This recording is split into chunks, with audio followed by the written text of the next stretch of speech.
भावाच्या उपचारासाठी पैसे घेऊन निघालेल्या तरुणाचा अपघातात मृत्यू। रायखेडा पाटीजवळ अज्ञात वाहनाची धडक, मित्र गंभीर जखमी।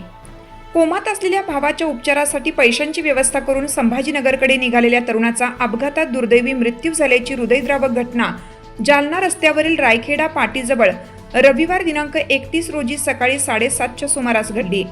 या अपघातात त्याचा मित्र गंभीर जखमी झाला असून त्याच्यावर जिल्हा रुग्णालयात उपचार सुरू आहेत।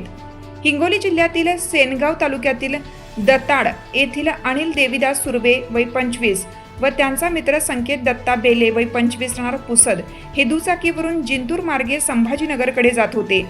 अनिल सुर्वे यांचा भाऊ मागील 1.5 महिन्यांपासून संभाजीनगर येथील रुग्णालयात कोमात असून त्याच्या उपचारासाठी लागणारे पैसे घेऊन हे दोघे रवाना झाले होते। दरम्यान रायखेडा पाटीजवळ त्यांच्या दुचाकीला अज्ञात वाहनाने जोरदार धडक दिली। धडकेनंतर दोघेही रस्त्यावर फेकले गेले। स्थानिक नागरिकांनी तात्काळ मदत करून त्यांना जिंतूर ग्रामीण रुग्णालयात दाखल केलं। मात्र वैद्यकीय अधिकारी डॉक्टर शेख अजीज यांनी तपासणीनंतर अनिल सुर्वे यांना मृत घोषित केले, तर संकेत बेले यांच्या डोक्याला तसेच हातापायांना गंभीर दुखापत झाल्याने प्राथमिक उपचारानंतर त्यांना पुढील उपचारासाठी जिल्हा रुग्णालयात हलवण्यात आलं। अनिल सुर्वे यांच्या पश्चात पत्नी, एक लहान मुलगी असा परिवार आहे।